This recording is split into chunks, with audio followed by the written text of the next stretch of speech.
কিছু পোলাপানের কথা শুনে অনেক হাসি আসে। জন্ম দিল তার বাপ, আর সবাই রে বইলা বেড়ায় সে নাকি বাঘের বাচ্চা। হ্যাঁ ওমর ভাই, রাইট, আপনার কথা সত্যি। কিছু কিছু ছাত্রী পোলাপান আছে যে নিজের বাঘের বাচ্চা মনে করে। জন্ম তো দিছে তার বাপ মা, একদম সে বলে সে বাঘের বাচ্চা, বাঘের বাচ্চা। কথা রাইট। এটা অ্যাটিটিউড না। মেয়েদের থেকে দূরে থেকে আমি মানসিক শান্তি পাই। That's enough for me. হ্যাঁ ওমর ভাই, মেয়েদের থেকে দূরে থাকা ভালো। মেয়েদের থেকে দূরে থাকা মানে তুমি ভালো আছো। গুড। বিশ্বাস করেন বা না করেন, টাকা না থাকার রোগ ক্যান্সারের থেকেও ভয়ঙ্কর। রাইট ওমর ভাই, আজকাল টাকা যদি পকেটে না থাকে তাইলে কেউ পাশে থাকে না, কোনো মানুষ পাশে থাকে না, নিজের ফ্যামিলির কাছেও তখন বোঝা মনে হয়। এখন টাকাই সব, টাকা ছাড়া বন্ধু বান্ধব কেউ পাশে থাকে না। তাই টাকা ছাড়া এখন দুনিয়া অচল, তাই টাকা খুব প্রয়োজন। কথা সত্যি। পরিচয় কম বেশি সবার সাথেই রাখবেন,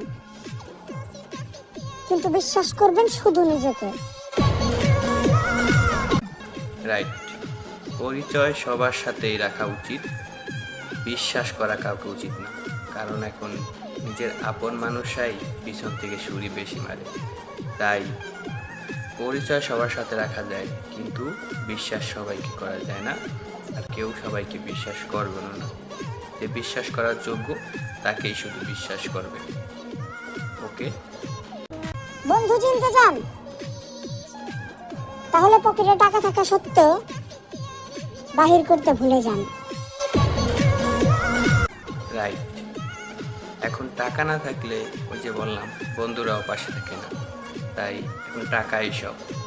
তুমি যদি টাকা না নিয়ে এক জায়গায় যাও, 5 জন ফ্রেন্ডের মাঝে থাকো, তুমি যদি বলো যে আমার কাছে টাকা নাই, দেখবা তোমার বন্ধুরা তোমাকে কি বলবে গরিব খ্যাত আমাদের সাথে কেন আসছিস, এটাই বলবে।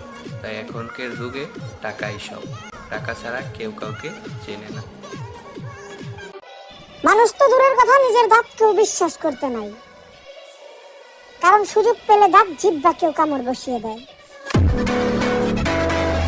কথা সত্যি, এখনকার যুগে কাউকেই বিশ্বাস করতে নেই, দাঁতকেও না। কারণ মাঝে মাঝে দাঁতে এবং এমনভাবে জিহ্বাকে কামড় দেয় তা সহ্য করার মতো না। ওরকমই যাকে তুমি বিশ্বাস করবে সে তোমার পিছন থেকে তোমাকে কামড় দেবে। তাই এখনকার যুগে কাউকে বিশ্বাস করতে নেই, সবাইকে শুধু আপন করে নাও, বাট বিশ্বাস করে কোনো কিছু কাউকে শেয়ার করো না। এখনকার মানুষ খুব ভয়ঙ্কর, নিজের দিকটাই দেখে, অন্যের দিকটা কেউ দেখে না। ইতিহাস সাক্ষী, নারী তুমি বেডি।